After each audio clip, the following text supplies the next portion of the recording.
تفسیر القرآن آج کا سبق سورہ بقرہ آیت نمبر 113۔ اعوذ باللہ من الشیطان الرجیم، بسم اللہ الرحمن الرحیم۔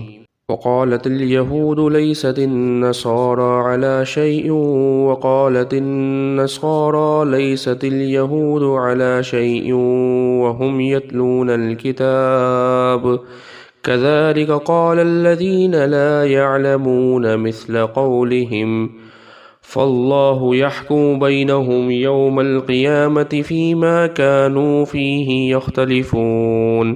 ترجمہ: کہا یہود نے کہ نصارہ کسی چیز پر نہیں، اور نصارہ نے کہا کہ یہودی کسی چیز پر نہیں، حالانکہ وہ لوگ کتاب پڑھتے ہیں۔ ایسا ہی کہا ان لوگوں نے جو نہیں جانتے، انہی کی سی بات، پس اللہ تعالیٰ فیصلہ فرمائے گا ان کے درمیان قیامت کے دن اس بات میں جس میں وہ آپس میں اختلاف رکھتے ہیں۔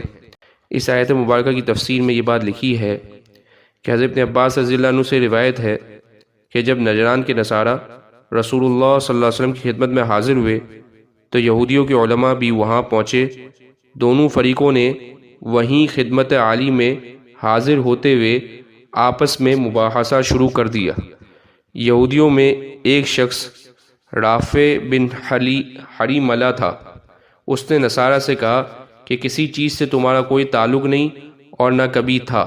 اسی طرح انہوں نے حضرت عیسیٰ علیہ السلام کی نبوت کا انکار کیا اور انجیل کے کتاب اللہ ہونے کے بھی منکر ہوئے۔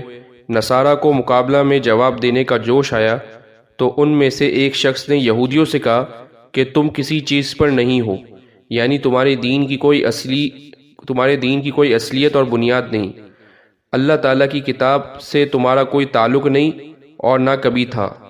اسی طرح سے حضرت موسیٰ علیہ السلام کی نبوت کا انکار کر بیٹھے اور تورات شریف کے کتاب اللہ ہونے کے منکر ہو گئے۔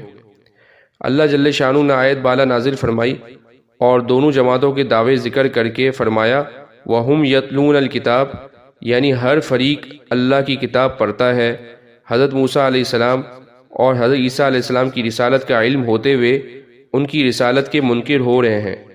اور آگے فرمایا كَذَلِكَ قَالَ الَّذِينَ لَا يَعْلَمُونَ مِثْلَ قَوْلِهِمْ، یعنی ایسی ہی بات ان لوگوں نے کہی جو نہیں جانتے، یعنی یہود اور نصارہ کے علاوہ جو ان سے پہلے امتیں گزری ہیں وہ بھی ایسی ہی جہالت کی باتیں کرتی رہی ہیں۔ عناد اور تعصب کی وجہ سے حق کو جھٹلایا اور حقیقت واضحہ کو نہ مانا۔ اور اب مشرکین عرب کا بھی یہی حال ہے کہ حضرت رسول اللہ صلی اللہ علیہ وسلم کی نبوت اور رسالت کے منکر ہوئے، حالانکہ آیات بینات اور دلائل واضحہ ان کے سامنے ہیں، دلوں سے جانتے ہیں کہ آپ صلی اللہ علیہ وسلم واقعی اللہ کے رسول ہیں، لیکن جانتے نہیں۔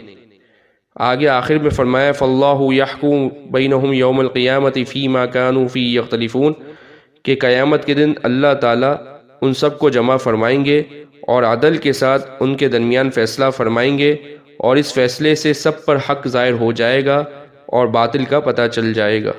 وآخر دعوانا ان الحمد للہ رب العالمین۔